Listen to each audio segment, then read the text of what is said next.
देश का शायद ही कोई ऐसा चुनाव होगा जहां भारतीय जनता पार्टी ने हिंदुत्व के नाम पर वोट नहीं मांगा हो। चाहे वो चुनाव लोकसभा का हो या चुनाव विधानसभा का हो, वो चुनाव चाहे नगर पालिका का हो या फिर पंचायत का हो। बीजेपी के एक कार्यकर्ता से लेकर देश के सर्वोच्च पद पर बैठे नेताओं तक ने हिंदुत्व के नाम पर ही हर बार वोट मांगा है।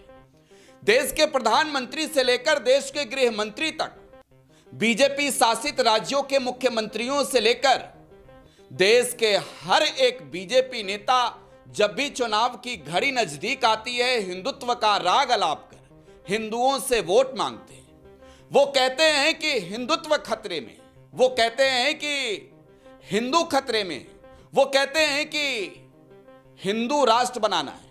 कभी टीएमसी पर आरोप तो कभी कांग्रेस पर आरोप, कभी सपा पर आरोप तो कभी आरजेडी पर आरोप, कभी डीएमके पर आरोप। आरोप पर आरोप लगाकर हिंदुत्व के नाम पर भारतीय जनता पार्टी ने हर बार वोट लिया है। लेकिन असल मायने में आज की तारीख में जो कुछ भी हो रहा है, लोग ये कह रहे हैं कि भारतीय जनता पार्टी सिर्फ और सिर्फ हिंदुत्व के नाम का इस्तेमाल वोट बैंक के राजनीति के लिए करती है। क्या हुआ जब माघ मेले में प्रयागराज में साधु संतों का ना सिर्फ अपमान हुआ बल्कि शिखा पकड़कर घसीटा गया, वो भी योगी की पुलिस ने घसीटा। क्या हुआ, कौन जवाब दे है? जब माघ मेले में शंकराचार्य स्वामी अभिमुक्तेश्वरानंद सरस्वती का अपमान हुआ, मौनी अमावस्या के दिन गंगा में स्नान करने से रोका गया। किसने रोका, क्यों रोका, किसके इशारे पर रोका? क्या ये चाल भारतीय जनता पार्टी के लिए आने वाली तारीखों में मुश्किलें बढ़ाने वाली है? रडार के आज 12वें एपिसोड में समझेंगे।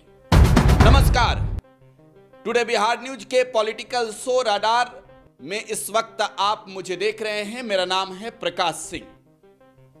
माघ मेले का वक्त चल रहा है। महाकुंभ के जैसे ही लोगों की भारी भीड़ इस वक्त प्रयागराज में संगम में डुबकी लगाने के लिए उमड़ रही है।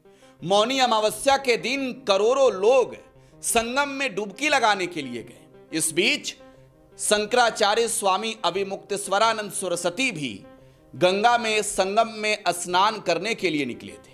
लेकिन वहां योगी की पुलिस ने, योगी की शासन में बैठे अधिकारियों ने उन्हें रोक दिया। वो जा रहे थे पालकी पर सवार होकर, लेकिन उनके साथ ना सिर्फ उनका अपमान किया गया बल्कि शंकराचार्य के साथ चल रहे साधुओं के साथ मारपीट की गई। शिखा पकड़कर योगी की पुलिस ने घसीटा, लात जूतों की बारिश की। और अब सवाल यह कि शंकराचार्य का अपमान आखिर किसके इशारे पर हो रहा है, इसे समझने की जरूरत है। दरअसल जब स्वामी अभिमुक्तेश्वरानंद सरस्वती स्नान के लिए जा रहे थे तो उनके साथ सैकड़ों साधु भी संगम में डुबकी लगाने के लिए जा रहे थे और इसी दौरान पुलिस ने उन्हें रोका। आरोप है पुलिस का कि शंकराचार्य के साथ चल रहे साधुओं ने बैरिकेडिंग तोड़ी। पुलिस ने किसी भी तरीके के बल का प्रयोग नहीं किया।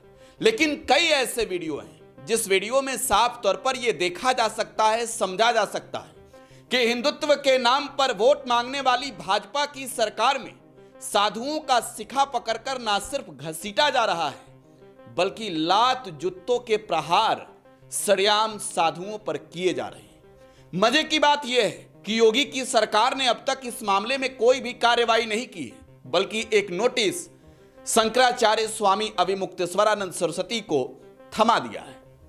उस नोटिस की कॉपी मैं आपको दिखा रहा हूं। इसे गौर से पढ़ने की जरूरत है, समझने की जरूरत है। इस नोटिस में क्या कहा जा रहा है, जरा इस पर गौर कीजिए।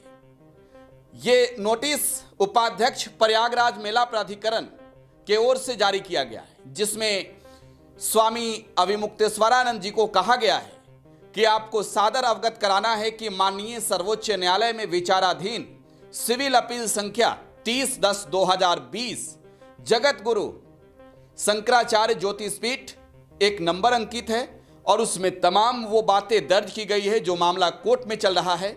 और आगे ये लिखा गया है कि माननीय उच्चतम न्यायालय के द्वारा उक्त आइए प्रार्थना पत्र के उपरोक्त खंड ए को पूर्ण रूप से स्वीकार करते हुए दिनांक 14/10/2022 को आदेशित किया गया कि the application is allowed to learn of prayer cause 1 list I A number 154947 and 154952 of 2022 along with main matter on 18 October 2022। उपरोक्त अपील संख्या 30/11/2020 में अध्ययन स्थिति के स्वरूप में कोई अन्य आदेश पारित नहीं हुआ है, अतः प्रकरण माननीय सर्वोच्च न्यायालय में विचाराधीन है। जब तक माननीय उच्च न्यायालय के द्वारा प्रश्नगत अपील निस्तारित नहीं की जाती है या कोई अग्रिम आदेश पट्टाभिषेक के संबंध में पारित नहीं किया जा सकता, अध्ययनतर यह स्पष्ट है कि कोई भी धर्माचार्य ज्योतिष पीठ के शंकराचार्य के रूप में पट्टाभिषेकित नहीं किया गया है। शिविर में लगाए गए बोर्ड पर स्वयं को ज्योतिष पीठ का शंकराचार्य घोषित या प्रदर्शित किया गया है। इसमें जिक्र किया गया है कि 24 घंटे के अंदर आप ये बताएं कि आपने शंकराचार्य का शब्द का इस्तेमाल क्यों किया है। साफ तौर पर इस पत्र में इस बात का जिक्र किया गया है कि हम आपको शंकराचार्य नहीं मानते, यानी योगी की सरकार शंकराचार्य अविमुक्तेश्वरानंद सरस्वती को शंकराचार्य नहीं मानती है। योगी की सरकार ये कह रही है कि ज्योतिष पीठ के शंकराचार्य अविमुक्तेश्वरानंद सरस्वती नहीं है। अब सवाल ये कि कौन तय करेगा कि ज्योतिष पीठ के शंकराचार्य कौन है? क्या ये योगी की सरकार तय करेगी? क्या शासन में बैठे पदाधिकारी तय करेंगे? आखिर तय कौन करेगा?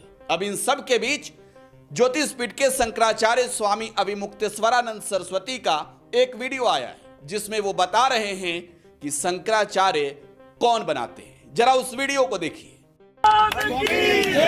सुनो, शंकराचार्य वो है जिसको बाकी 3 पीठ के शंकराचार्य कहें कि शंकराचार्य है। तो बाकी 3 पीठ में से 2 पीठ के शंकराचार्य हमको शंकराचार्य कहते हैं। पिछले माघ मेले में हमको साथ लेकर के स्नान कर चुके हैं।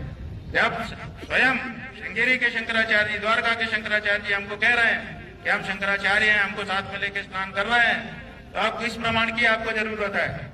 ये प्रशासन तय करेगा कि हम शंकराचार्य हैं कि नहीं है? उत्तर प्रदेश का मुख्यमंत्री तय करेगा कि भारत का राष्ट्रपति तय करेगा?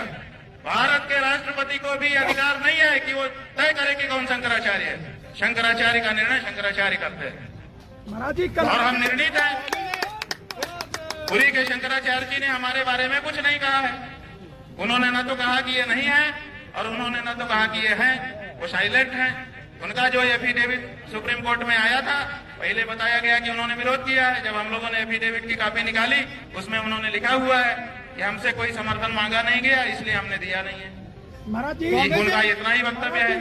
तो 2 शंकराचार्यों का प्रत्यक्ष लिखित व्यवहारिक समर्थन और तीसरे पीठ के शंकराचार्य की मौन स्वीकृति हमारे साथ है। और कौन शंकराचार्य है ज्योतिष पीठ का? बताइए।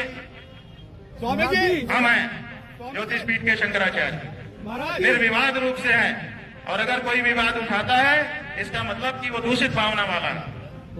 और अगर जो अपने आप को कहता है कि मैं ज्योतिष पीठ का शंकराचार्य हूँ, वो आकर के बात करे।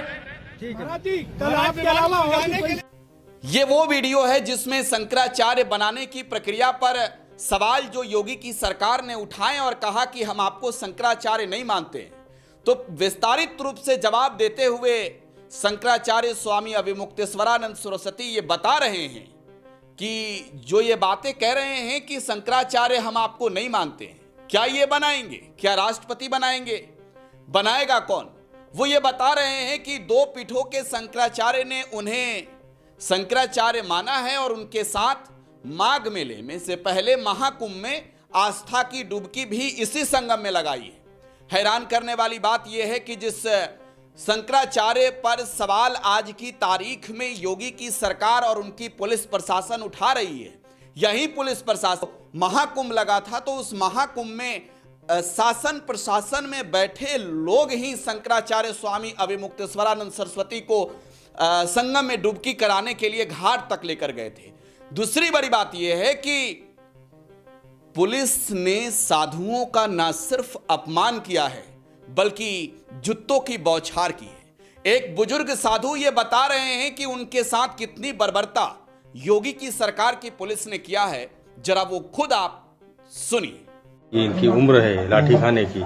बहुत बुरी तरह दाढ़ी थोड़ी मारी, जूता से मारा गया है। जूता से कुचला है, जूता रगड़ा रगड़ा। ये 85-90 साल की उम्र में प्रशासन ऐसे बुजुर्गों के साथ ऐसा व्यवहार कर रहा है, ऐसे संतों के साथ। हम ये सब अगर वो एक माता राम नहीं होती तो वो तो और जूता यहाँ मार देता तो मर ही जाते हम। अच्छा, मार देते तो मर जाते। अत्यंत दुखद। ये योगी जी की सरकार में साधु संतों का ये हाल होगा, और कोई सरकार होगी तो उसकी तो बात ही नहीं है। बूढ़े ब्राह्मण गंगा जी की पावन नगरी में ये काम हो रहा है, इस पावन नगरी में ये हो रहा है। बाबा जी आराम हो जाएगा, परेशान मत होइए आप। ऐसी तकलीफ हुई है कि ये आज जो प्रयागराज में शंकराचार्य जी के साथ घटना हुई, पानी मिला ना भोजन, सुबह 5 बजे से ना इनको पानी मिला है ना भोजन। तकलीफ में तड़पते रहे और तड़प रहे हैं। कहते हैं ना कि प्रत्यक्ष किम प्रमाणम, प्रत्यक्ष को प्रमाण की आवश्यकता क्या है। प्रत्यक्षदर्शी के रूप में एक और साधु वहां पर जो मौजूद थे वो बता रहे हैं कि आज की तारीख में योगी की सरकार कर क्या रही है, जरा उन्हें भी सुनिए। आज इस देश में हो क्या रहा है? सनातन का अपमान हो रहा है, संतों का अपमान हो रहा है, पूरी शंकराचार्यों का अपमान हो रहा है। आज माघ के महीना में प्रयागराज में संतों के साथ गलत व्यवहार किया जा रहा है। योगी की सरकार है और कहते हैं कि हम सनातनी हैं। ये क्या सनातन का, ये क्या अवसर है? मैं सरकार से, जनता से पूछना चाहता हूँ, क्या सरकार का कार्यक्रम है? यहाँ सरकार का माघ महीना है कि यहाँ संतों का माघ महीना है? इसलिए मेरा अनुरोध है सबसे कि आइए हम सब मिल करके और ऐसी सरकार का विरोध करें जो हमारे संतों का अनादर करे। आज हमारे साथ जो पूज्य शंकराचार्य जी के साथ जो व्यवहार हुआ है, इसका हम सब अपमान हम लोग सहन नहीं करते और हम इसका विरोध करते हैं। कुल मिलाकर ये समझ लीजिए कि बीजेपी ने देश भर में घूम घूम कर सिर्फ और सिर्फ हिंदुत्व के नाम पर वोट मांगकर देश के हिंदुओं को ठगा है। ये हम नहीं कह रहे हैं, ये वो तस्वीरें बता रही है जो माघ मेला प्रयागराज से आई है। ये वो तस्वीरें बता रही है जो तस्वीरों को लेकर आज की तारीख में सवाल उठ रहे हैं कि योगी की सरकार को इजाजत किसने दी कि माघ मेले में जहां आस्था की डुबकी लगाने करोड़ों लोग गए थे, वहां ना सिर्फ शंकराचार्य का अपमान किया बल्कि साधुओं का सिखा पकड़कर घसीटा पीटा, जूतों की बरसात की। अब जरा सवाल आपसे भी है, सवाल ये कि शंकराचार्य पर उठ रहे सियासी बवाल को लेकर आखिर आज की तारीख में बीजेपी कुछ बोल क्यों नहीं रही है? क्यों बीजेपी के वो तमाम नेता मौन व्रत धारण कर लिए हैं और आप सवाल पूछ क्यों नहीं रहे? प्रतिक्रिया कमेंट बॉक्स में छोड़े जाइएगा। फिलहाल आप टुडे बिहार न्यूज के साथ बने रहें। धन्यवाद।